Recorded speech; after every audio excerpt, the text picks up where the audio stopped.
iko watu wameanza kuwa na tabia mbaya. Sasa kama mimi sitakuna, kwa nini unanitukana? Unaenda unaanza kuongea vitu ya kunitusi, kusema vitu ya ujinga. Wewe na mimi sijakutusi, na mimi ndio member of parliament. Kwa nini wewe unanitusi? Ukienda pale kama mtu amekufa, wewe umeitwa, uende kupeana pesa yako, umetumwa, wewe enda peana pesa yako, ambia watu jina ya mtu yako unataka asimame kura, tukutane na hiyo mtu kwa data 2027. Hiyo is the easiest. Nimeona one or two people wamekuwa na tabia mbaya sana. Na si ati mimi, wasifikiria ati mimi siwezi kudili nao. Hivi karibuni kwanza wacha wewe hije kijana amesema mimi haurudili kumsema one on one. Mimi mwenyewe si hata hao.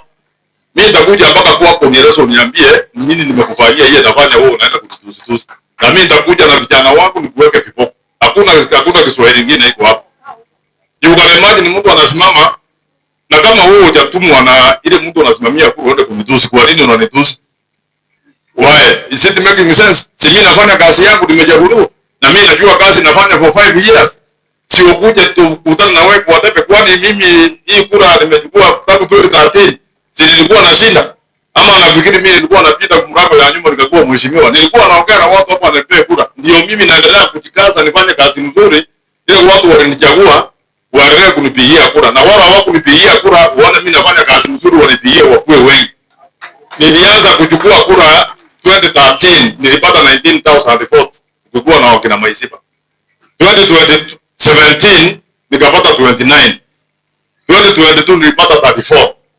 Sasa wewe ni nani unakuja kuniambia hapa hata pengine ukianza wale watu wanasimama kura hapa hata vitambulisho hawajatoa mahali walipiga last time.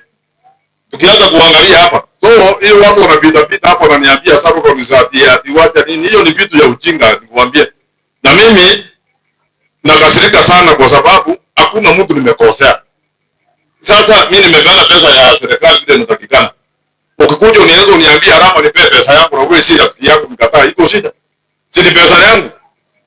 Ndio kijana mwingine amenieleza juzi kwa message ati yeye alikuwa amenisaidia, alikuwa anatarajia maisha yake yatabadilika nikuwa mheshimiwa. Sasa itabadilika namna gani na yeye si mheshimiwa? Si yangu nitakana ibadilike kwa sababu ndio nimekuwa mheshimiwa. Sasa kama wewe unataka maisha yake ibadilike, tukutane 2027. Wewe chukua kura. Usifikirie ati mimi utanisupport ati nini kubadilisha wewe na pesa yangu. Hapana hiyo. Lakini wewe kama mimi nakupea pesa yangu, hiyo ni friendly pesa. Ama namna gani? Si mimi nasema ukweli. Sasa hiyo mwingine akiana na ile watu wanalifanyia campaign kila siku. Nikiita Koechi hapa akuje na ile kitabu. Majina ilikuwa inaandikwa. Ukipanda gari juu ukienda kufanya road show, mimi ni muungwana sana. Ukienda pale ile pesa tumeagana kama ni 1,000, ukitembea Teoro Day ukirudi mimi nakupea 1,000 yako moja. Ama nakupea 500. Sichawe kuweka mtu kwa gari aende kumfanyia kampeni akuje aende kule. Sasa hiyo mtu amenisaidia na nini? Ni akuje kwangu, akuje kuniambia ati nilikusaidia ukapata kura. Mimi naweza kwenda nikae nyumbani bila kuja kutafuta kura au wapite nikuwe elected kweli. Kama umekuja nimekulipa, siku yake imeisha, hiyo maneno imeishia hapo. Wacha tukubaliane. Next time usiku uende kupanda juu ya gari kama unajua ati utakuja kurudi baadaye uniambie ulinisaidia. Sasa umenisaidia nini na mimi ndio nimekulipa pesa? Nani amesaidia mwingine? Si ni biashara.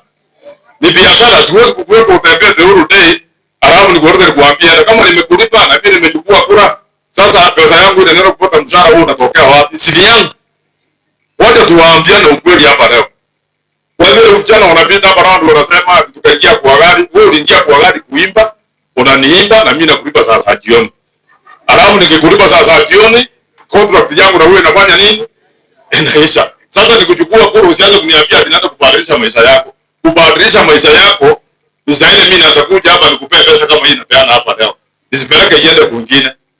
Kubadilisha maisha yako ni zaidi umepata msiba kama umekufiwa hapa na Nakuru, ukuja hapa kwa ofisi na mimi sikuulizi ulipigia na mimi nikupatie pesa kidogo, na kama huko na shida zaidi tusaidiane, upeleke mwenzako ama ndugu yako, mama yako ama nani, mpeleke nyumbani. Kwa sababu sisi watu tunatoka Western, lazima tupeleke watu nyumbani.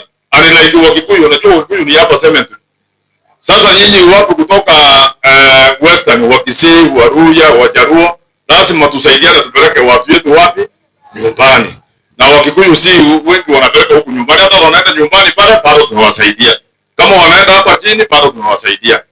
Kwa hivyo wacha tusaidiane, isikuwe maneno ya kuongea. Unajua watu wanaongea maneno wanafikiria ati ni rahisi.